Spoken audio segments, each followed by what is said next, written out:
My friend just had a miscarriage, and I was wondering, why do people have miscarriages? What is the lesson to be learned from a miscarriage? How can I console my friend through this loss and help her see the gift in this devastating circumstance?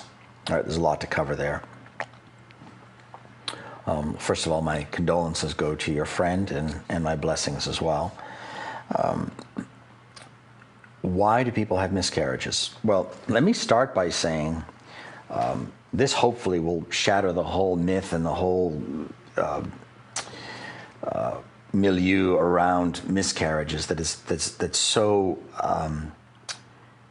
devastating and negative in terms of the mental and emotional impression and effect that it creates in people's consciousness. First and foremost, it's important to understand that what we've come to know as a miscarriage is actually a complete incarnation of a soul.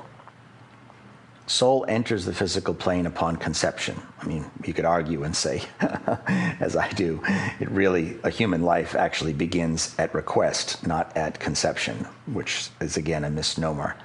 But we get into the whole abortion subject, it's when does life begin, but it does not only begin at conception, it actually begins at request. And request means when the incoming soul chooses its parents and their souls accept the invitation. And that could happen hundreds, even 1,000 years before an embodiment. So a human life actually begins at request. So that kind of shatters all those things of when does life begin. But let's just say, for sake of this discussion, it enters the physical plane, let's just say, at conception. And when a pregnancy terminates, or people say the baby died, again, I'm using this vernacular because these are the words people use. There is no death, but we use the word died. When that pregnancy terminates, that life is as complete as someone who lived till 85 or 90 or 110 or 65, or, when people say, oh, the life was tragically robbed or tragically cut short. No life is cut short. Every life begins exactly when it's meant to, ends exactly when it's meant to. The rest is just human interpretation and misinterpretation of divine truth. Same is true for what we call miscarriages.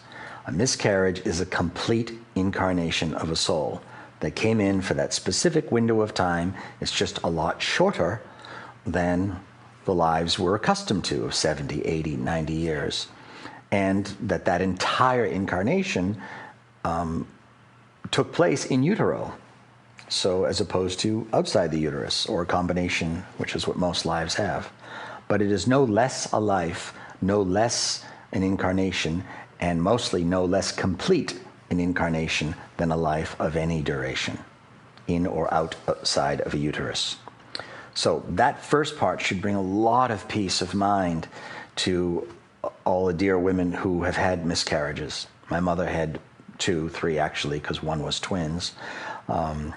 And it's really hard for a lot of women to accept that. But I hope this brings you some peace of mind and solace to know that your baby lived a complete incarnation. It came in and did exactly what it needed to do and lived exactly as long as it needed to live. So honor the life, the full life of any child you have that lives to any age.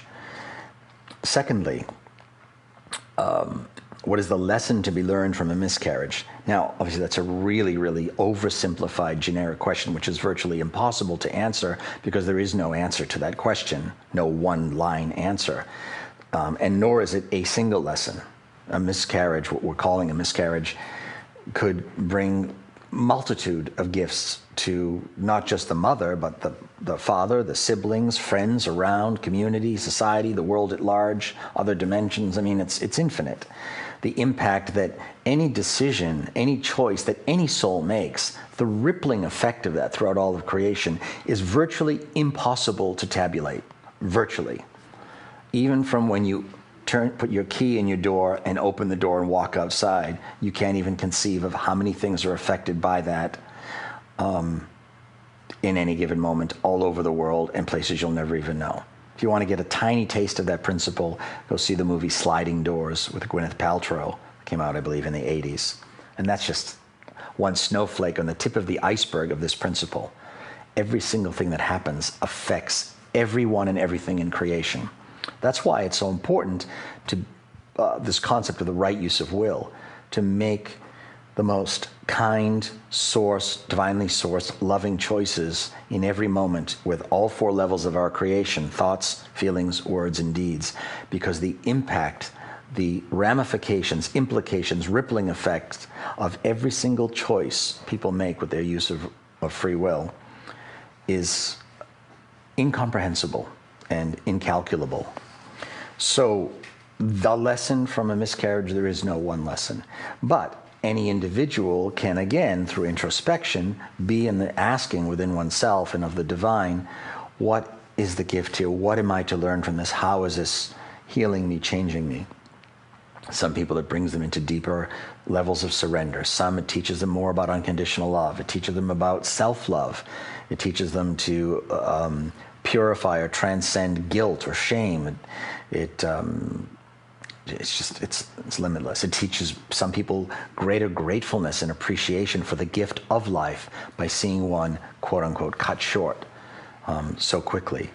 A lot of people, it gives them a deeper appreciation for the living members of their family, and they bond and unite and say, we're going to make the most of this because tomorrow is promised to no one, and we will exalt and glorify the memory of this child and hold it in our hearts. And there's just so much. It's infinite.